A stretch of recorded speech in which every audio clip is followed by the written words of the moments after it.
السلام عليكم ورحمة الله وبركاته. بسم الله الرحمن الرحيم. الحمد لله رب العالمين، والصلاة والسلام الأتمان أكملان على خير خلق الله وعلى آله وصحبه ومن والاه. اللهم لا سهل إلا ما جعلته سهلا وأنت تجعل الحزن إذا شئت سهلا. ما شاء الله كان وما لم يشأ لم يكن. أقول بالله التوفيق. Alhamdulillah, syukur kita kepada Allah Azza wa Jal atas limpah dan rahmat kasih sayang Allah. Kita semua pada malam ini diizinkan oleh Allah untuk meneruskan lagi kuliah maghrib kita. Tak dengar? Yes. Dia macam bergema sikit lah. Atau pakai yang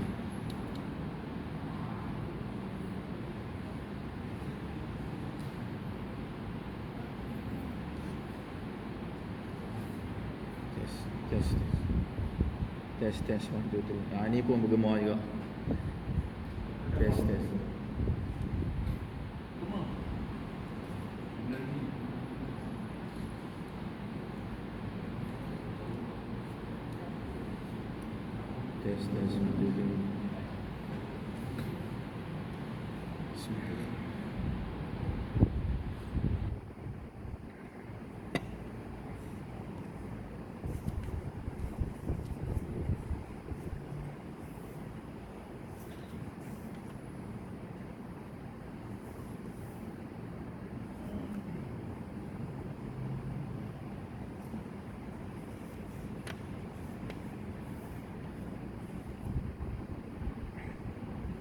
Test bunyi bergema lagi ya.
Test 1, 2, 3. Sama lagi ke? Situ.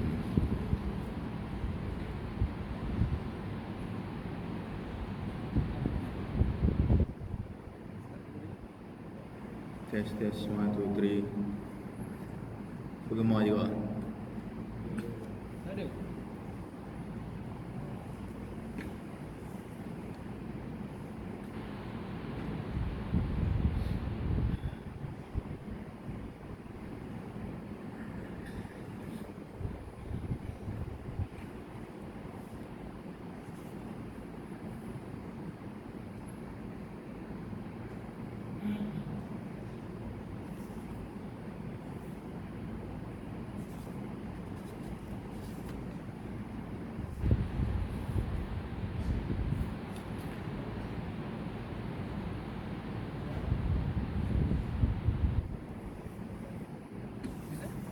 Tes. Okey lah. Bunyi okey. Okey, dah okey.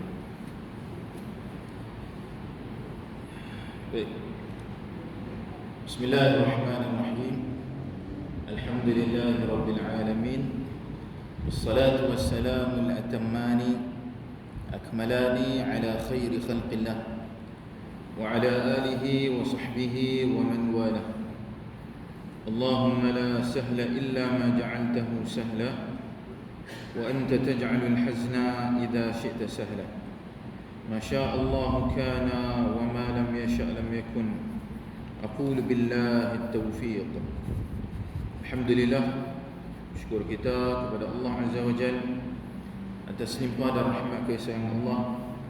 Kita semua pada malam ini diizinkan oleh Allah untuk meneruskan lagi kuliah maghrib kita, mengajar hadis menggunakan kitab Umdatul Ahkam karangan Imam Abdul Ghani bin Abdul Wahid Al-Maqdisi, imam yang tidak asing bagi kita semua, terutamanya di dalam bidang hadis.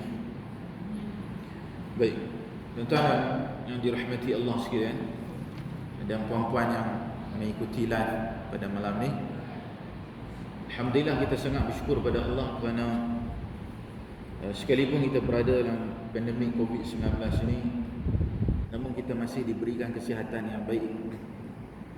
Yang mana berapa ramai orang yang dijangkiti COVID-19 ini, dan berapa ramai juga yang sekalipun tak dijangkiti namun mempunyai tanda ataupun gejala sehingga menghalang dia daripada menghadiri salat jamaah dan juga kuliah pada malam ini.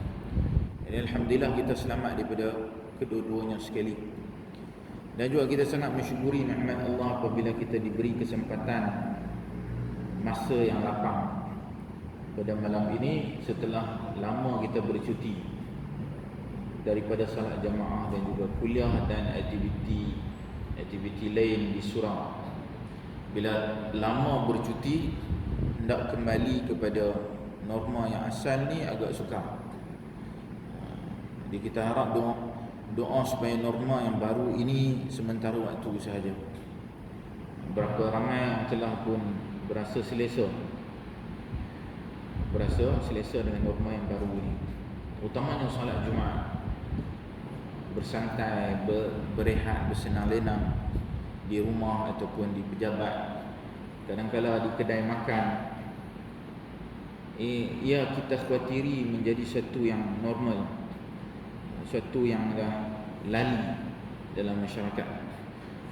Jadi alhamdulillah, tahniah kepada tuan-tuan yang meneruskan istiqamah ini walaupun masih lagi dalam pandemik COVID-19 ni, namun mengekalkan istiqamah yang asal yang sebelum daripada ini.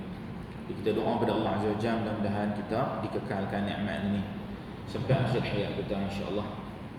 Tuan-tuan yang dirahmati Allah sekalian, berada pada hari-hari yang terakhir daripada Syaban ini, suka untuk diingatkan bagi kita untuk mengulang kaji hukum hakam berkaitan dengan puasa. Kerana puasa ini barangkali setahun sekali, yang mana kita mungkin lupa, mungkin tak perasan, yang perlu sentiasa diulang kaji semula.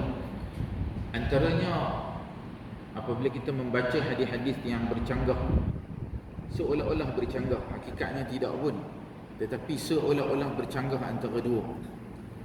Ini kadang-kadang muskil, sehingga bukan para ulama sendiri pun muskil dalam memahami hadis-hadis ini. Kita sedia maklum bahawa baginda sallallahu alaihi wasallam sangat kuat berpuasa. Selepas Ramadan, maka bulan inilah bulan Syaban, bulan yang paling kuat baginda sallallahu alaihi wasallam berpuasa sunat. Seperti mana hadis dalam Sahih Al-Bukhari, Aisyah radhiyallahu anha apabila ditanya berkaitan dengan puasa baginda sallallahu alaihi wasallam, Aisyah menjawab, aku tidak pernah melihat baginda sallallahu alaihi wasallam berpuasa sebanyak puasa Syaban. Dia tak pernah tengok sebanyak ini. Bulan yang lain dia pernah tengok, tapi sebanyak ini dia tak pernah tengok. Kata Aisyah radhiyallahu anha lagi, baginda sallallahu alaihi wasallam berpuasa hampir keseluruhan Syaban kecuali beberapa hari sahaja. Dekat-dekat nak penuh, dekat-dekat nak habis satu bulan, kecuali beberapa hari. Manakala dalam hadis yang lain pula, ada hadis dalam Musnad Ahmad yang baginda sallallahu alaihi wasallam melarang kita berpuasa pada separuh kedua Syaban. Kata Nabi sallallahu alaihi wasallam, "Idza intasafa Sya'ban fala tasumu." Maksudnya apabila telah masuk separuh Syaban, maka janganlah kamu berpuasa. Di sekarang ni kita dah berada separuh kedua Syaban. Kita dilarang berpuasa pada hari-hari yang terakhir ini. Di para ulama muskil, kenapa di sana baginda sallallahu alaihi wasallam berpuasa hampir semua, di sini pula dilarang berpuasa pada separuh kedua. Mana separuh yang kedua mustahil hampir semua. Dia akan diceritakan Nabi puasa separuh, tapi kenapa dia puasa hampir semua? Atau sebagian ulama macam Imam Ahmad sendiri apabila dia riwayatkan hadis ni, dia mengkritik hadis ni. Baginya hadis ni adalah hadis yang munkar, hadis yang dhaif. Munkar dalam istilah ahli hadis bermakna hadis yang dhaif bercanggah dengan hadis yang sahih, itu munkar. Bukan makna perkara munkar, perkara maksiat, itu munkar lain, kemungkaran yang lain. Yang ni munkar dalam hadis, hadis tersebut dhaif bercanggah dengan hadis yang sahih, itu makna munkar. Jadi dia tolak hadis ni, baginya kita boleh saja puasa sama ada separuh awal ke separuh akhir, separuh yang pertama ke kedua, boleh saja berpuasa. Manakala sebagian ulama antara Imam Ibn Hajar Al-Asqalani dalam mazhab kita Asy-Syafi'i, imam besar mazhab, dia ada kitab Fathul Bari, syarah pada Sahih Bukhari. Dia sebut kita menggunakan kaedah in amkana al-jam'u fal jam'u aula. Kaedah dalam fiqh iaitu jika ada kemungkinan untuk gabung, untuk harmonikan, untuk sesuaikan, selarikan antara dua hadis, maka itu lebih aula, lebih utama bagi kita berbanding kita pilih salah satu hadis yang dhaif kita tolak, kita ambil hadis yang sahih. Kenapa tidak kita ambil dua-dua sekali? Jadi dia pun melihat konteks yang berbeza bagi setiap hadis, latar belakang yang berbeza, golongan sasaran, tujuan yang berbeza. Adapun hadis yang pertama, ia tuju kepada siapa yang telah berpuasa seawal Syaban. Siapa yang mula daripada awal, silakan terus sampai akhir. Dan ini yang dibuat oleh Nabi sallallahu alaihi wasallam sendiri. Ataupun orang yang dah puasa Isnin Khamis, Isnin Khamis, masuk separuh kedua Isnin Khamis juga dia puasa, tak ada masalah. Adapun hadis yang kedua, konteks dia bagi siapa yang baru nak mula berpuasa, yang puasa lewat, macam esok dia baru nak start, baru nak mula, maka jangan puasa. Dia puasa nanti Ramadan baru dia mulakan puasa, kerana dia dah terlewat, dah terlambat. Jadi hadis pertama ada golongan sasarannya, hadis yang kedua ada golongan sasaran yang lain. Sehingga kan dalam mazhab kita Syafi'i, ada yang berpandangan haram, ada juga yang berpandangan makruh. Kalau dia puasa juga haram, jika dia puasa juga makruh, dibenci. Dia paling kurang dibenci, sebaiknya kita tinggallah puasa sunat jika baru nak mula pada 2 minggu yang terakhir daripada Syaban, mula Ramadan nanti. Ini untuk puasa-puasa sunat. Adapun puasa yang wajib, maka tak tertakluk pada hadis ni. Siapa saja ada puasa wajib, segeralah ganti sebelum masuk Ramadan. Dan menggantikan puasa wajib, yang afdalnya menggabungkan dua hak, iaitu hak Allah untuk digantikan puasa dan hak suami. Mungkin suami dia nak bersama dengan isteri, dan isteri puasa, suami pula tak puasa. Suami mungkin dia tak puasa, dia suruh isteri dia memasak, so tak cantik. Maka kalau nak puasa, puasa sama-sama. Kalau tak puasa, sama-sama tak puasa. Sebab itu Aisyah radhiyallahu anha, dia sebut dalam hadis Sahih Bukhari, dia menggantikan puasa Ramadan yang lalu tu pada bulan Syaban. Sebab apa? Bila Nabi puasa sunat, dia puasa ganti, sama-sama puasa. Ini antara fiqh. Jika nak ganti puasa, ganti dengan apabila suami dia juga berpuasa sunat. So selari kalau rancang suami isteri kalau nak puasa, okey, kita puasa sama-sama. Teman puasa sekali, baru semangat sikit. Kalau seorang-seorang dia kurang semangat. Jadi begitulah tuan-tuan dan puan-puan yang dirahmati Allah, sedikit hukum hakam berkaitan dengan puasa pada minggu-minggu yang akhir ini. Dan insya-Allah kita meneruskan ulang kaji yang lain berkaitan dengan puasa sebelum masuk Ramadan nanti. Baik tuan-tuan dan puan-puan yang dirahmati Allah sekalian,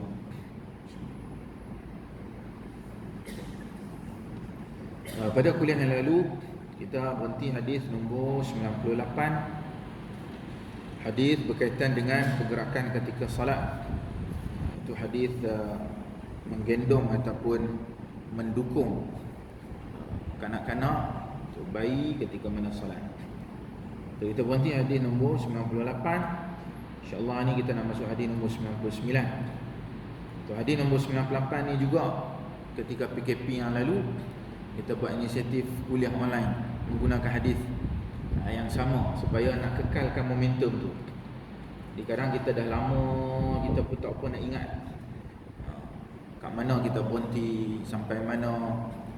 So untuk refresh semula, ulang kaji semula, diulang kaji hadis tersebut dalam kuliah online yang lalu. So hari ni insya-Allah kita nak meneruskan hadis nombor 99 yang hadis hampir sama juga dengan 98. Pembawakan yang sama, cuma sedikit perbezaan pada lafaz, pada riwayatnya. Baik, wali Abil As bin Ar-Rabi' bin Abd Syams fa idza sajada wada'aha wa idza qama hamalaha. Maksudnya Abu As bin Ar-Rabi' bin Abd Syams meriwayatkan bahawa Rasulullah sallallahu alaihi wasallam jika sujud maka beliau meletakkan umamah, namun jika beliau berdiri maka beliau pun menggendongnya. Hadis riwayat Al-Bukhari dalam kitab as-salah, kitab berkaitan dengan salat.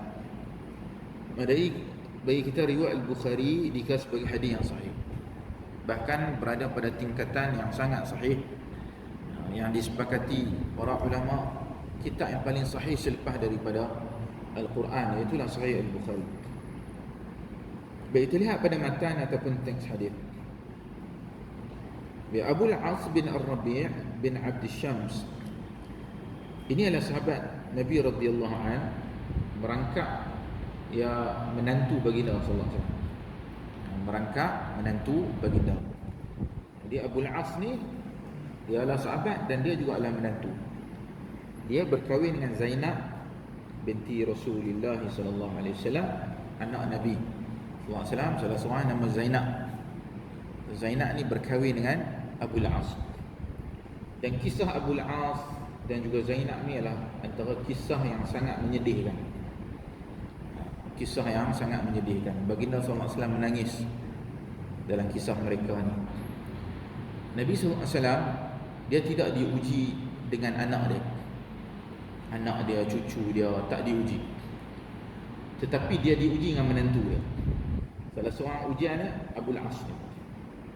Ada juga menantu yang lain yang juga mereka ini kafir, tak meluk Islam, dan akhirnya menceraikan isterinya, itu merangkap anak Nabi sallallahu alaihi wasallam.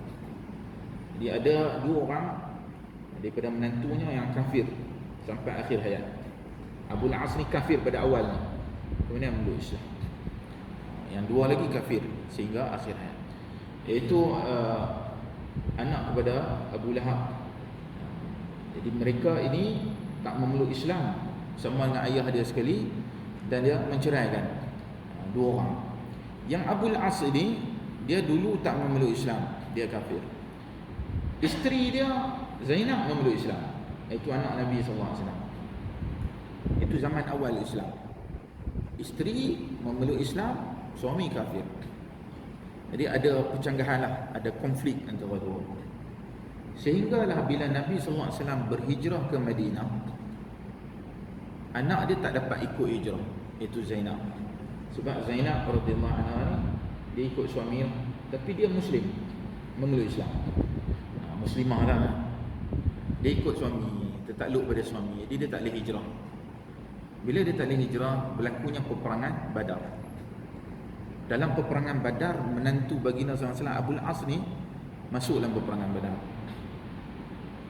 Masuk dalam peperangan Badar, jadi menentang ayah mertua sendiri. Kemudian dia tertangkap. Alhamdulillah, Allah bagi peluang kat dia. Dia tak terbunuh dalam peperangan tu. Islam menang, dan salah seorang pada tebusan tawanan adalah Abu Al-As ni. Bila Abu Al-As ni dah ditangkap, anak Nabi SAW Zainab ini nak tebuslah suami dia. Suami dia sekarang tawanan perang. Dalam peperangan Badar kita sedia maklum, tawanan perang ini diberi dua pilihan. sama ada menebus dengan harta atau menebusnya dengan mengajarkan anak-anak umat Islam ni membaca, menulis. Dia salah satu. Siapa boleh mengajar, mengajar. Siapa ada harta, dia kena tebus dengan harta. So, Nabi bagi bagi peluang. Ni peperangan yang pertama. Jadi Abu Al-As ni ditebus oleh anak Nabi SAW sendiri. Apa Zainab buat? Zainab radhiyallahu anha ni hantar kalung mak dia Khadijah, kalung isteri Nabi SAW.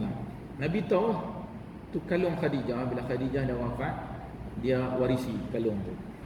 Hantar kalung tu untuk tebus, jadi dia dibebaskan Abu Al-As. Dibebaskan. Tu bila Nabi dapat kalung tu, Nabi teringat Khadijah. Teringat juga anak dia Zainab yang dah lama dia tak jumpa, yang tak dapat berhijrah. Nabi tengok saja kalung tu, Nabi menangis. Nabi menangis. Yang mana Nabi ni sangat jarang menangis. Susah dia nak menangis kecuali beberapa kes. Seperti ini, seperti mana juga anak dia Ibrahim alaihissalam, Ibrahim radhiyallahu anhu, anak dia wafat juga Nabi menangis. So ni antara tempat yang baginda menangis apabila mengenangkan anak dia juga isteri dia yang lalu. So akhirnya dibebaskan Abu Al-As. Kemudian selepas pada tu baru Abu Al-As ni masuk Islam dan dia ikut berhijrah dengan dengan Zainab ni, hijrah kembali ke Madinah. So alhamdulillah dia pun masuk Islam juga bersama dengan anak-anak dia yang lain, berhijrah ke Madinah. Jadi Abu Al-As inilah ayah kepada Umamah ni, cucu Nabi SAW. Anak dia nama Umamah. Dia meriwayatkan bahawa Rasulullah SAW jika sujud, maka beliau meletakkan Umamah. Jadi Nabi bila dia salat apabila datangnya cucunya, dia dukung cucu. Bila nak sujud, dia letak. Bila nak sujud, dia letak. Ya, kerana sujud ni sukarlah kita nak jaga, nak pegang. Bila dah sujud tu letak. Ini menunjukkan kepada kita beberapa masalah fiqh di sini. Antaranya yang pertama sekali adalah masalah pergerakan yang banyak. Pergerakan yang banyak boleh membatalkan salat. Boleh membatalkan salat. Namun diberi keringanan jika pergerakan itu melibatkan sesuatu yang ada keperluan. Seperti mana mendukung anak.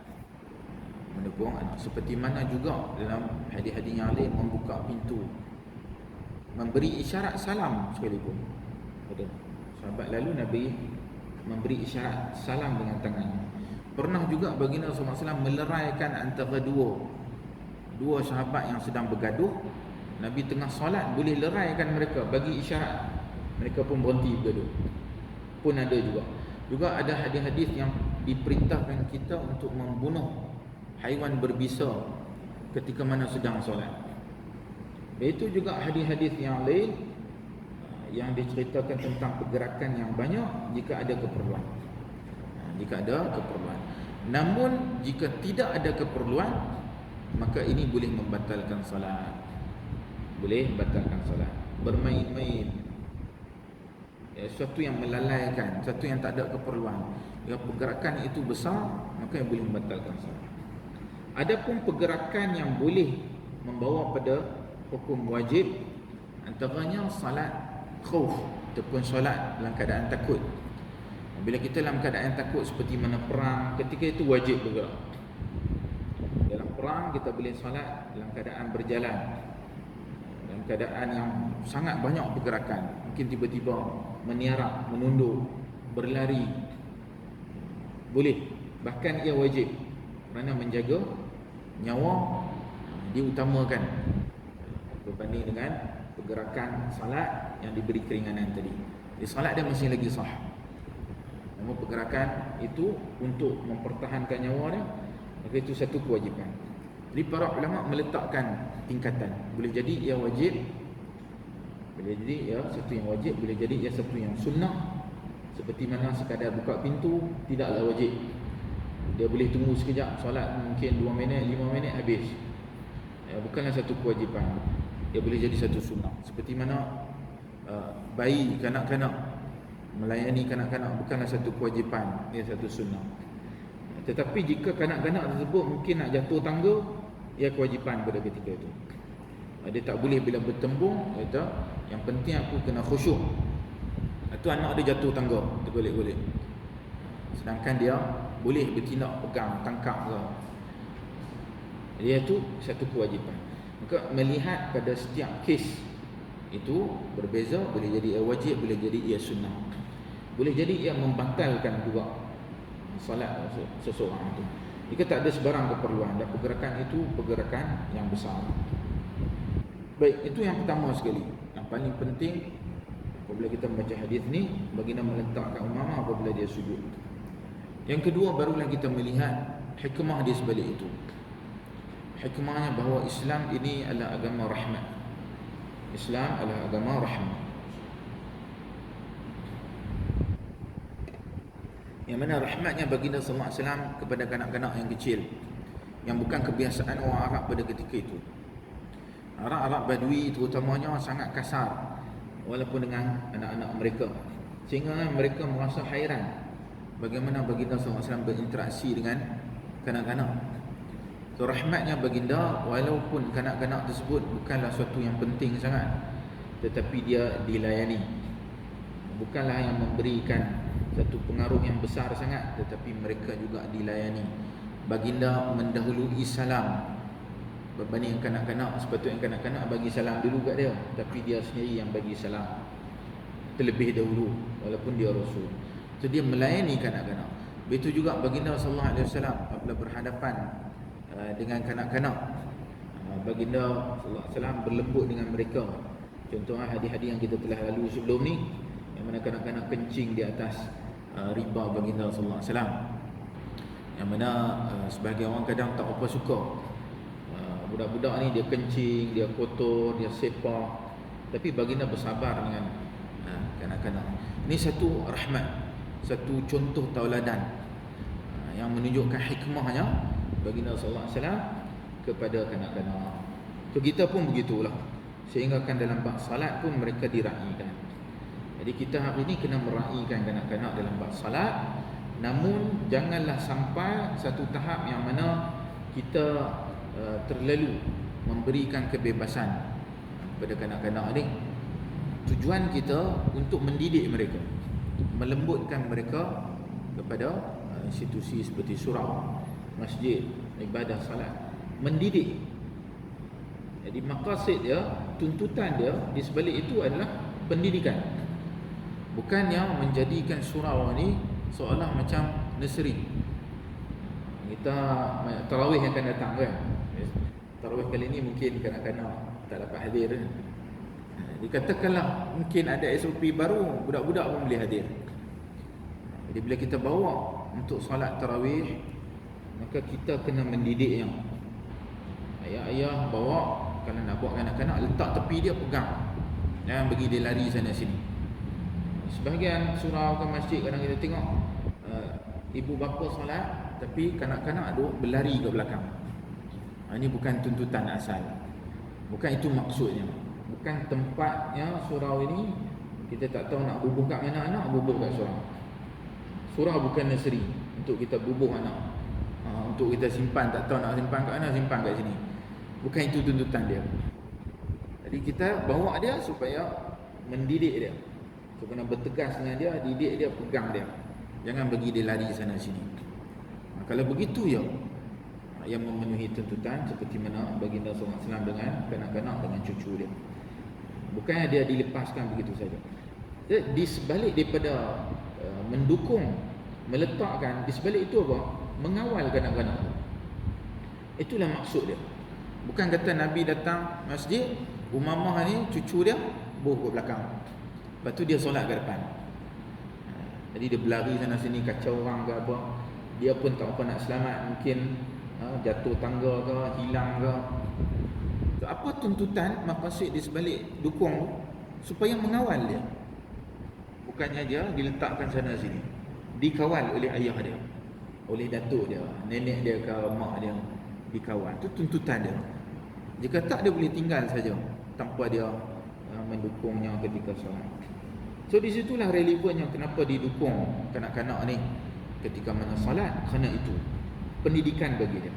So itu hikmah yang cukup besar, yang kadang kita tak perasan, kita tak nampak. Kadang kita kata kita nak solat dengan khusyuk, kanak-kanak menghilangkan khusyuk kita. Memang sebesikit dia menghilangkan khusyuk, namun hilangnya khusyuk itu lebih ringan berbanding hilangnya khusyuk jika dia di belakang.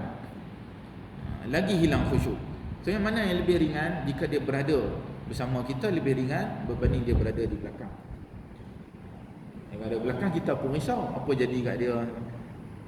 So, khusyuk tu mungkin kurang, tapi kurang itu yang lebih baik daripada yang sini. Begitu juga apabila Baginda Rasulullah membuka pintu untuk Aisyah masuk, khusyuk tu mungkin kurang, tetapi yang lebih baik daripada Aisyah duk ketuk-ketuk lagi sepanjang masa duk ketuk tak buka-buka. Ataupun kita pun rasa tak tenang, dia duk tunggu nak masuk. So selesaikan cepat-cepat, lepas tu sambung salat kita. Dia mengganggu sedikit. Itulah juga hadis-hadis tentang makan sebelum daripada salat.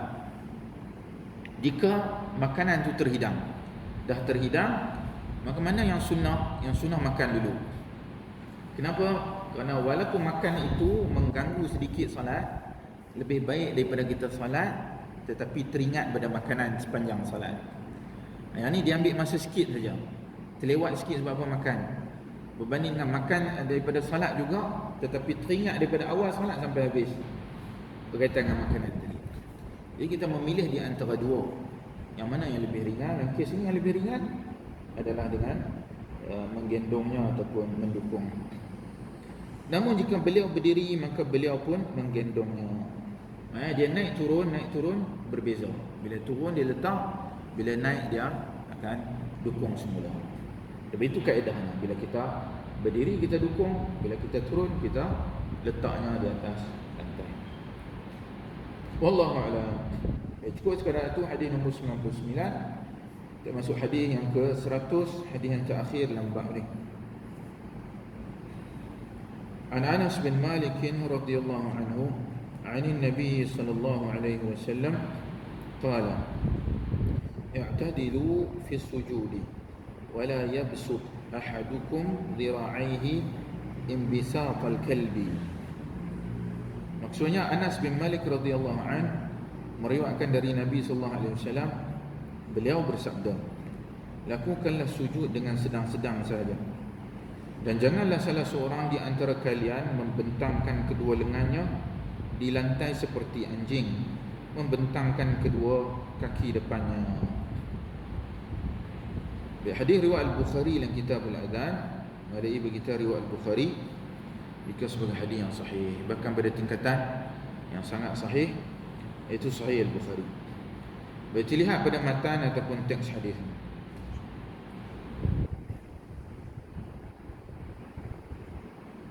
Anas bin Malik radhiyallahu an meriwayatkan dari Nabi sallallahu alaihi wasallam.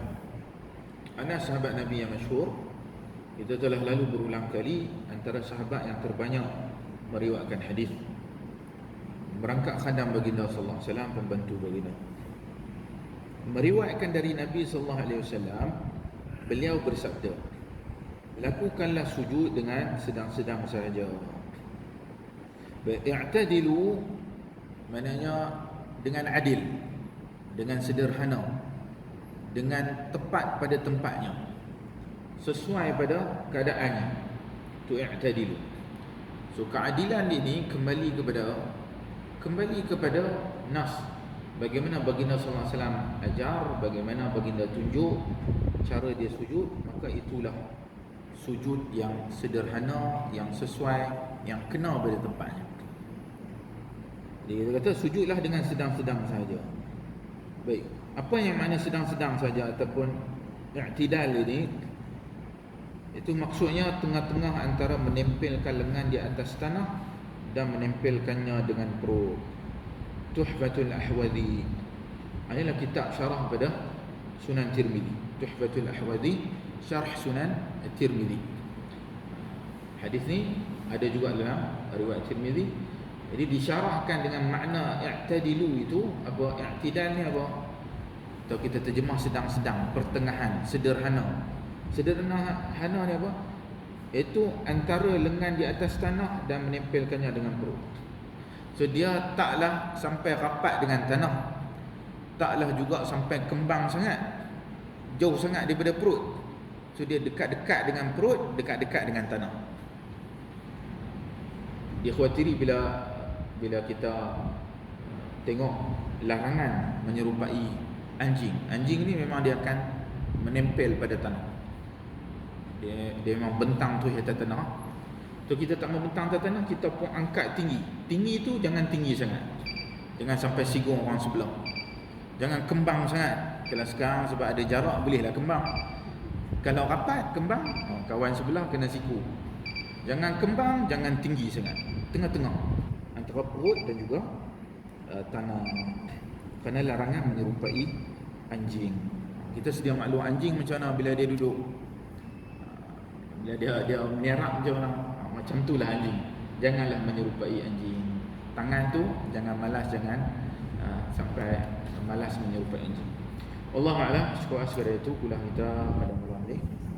Mudah-mudahan manfaat bagi kita semua. Kita tangguh dahulu dengan tasbih kafarah. Subhanakallahumma wa bihamdik, asyhadu an la ilaha illa anta, astaghfiruka wa atubu ilaik. Sallallahu ala nabiyyina Muhammad walhamdulillahi rabbil alamin. Assalamualaikum warahmatullahi wabarakatuh.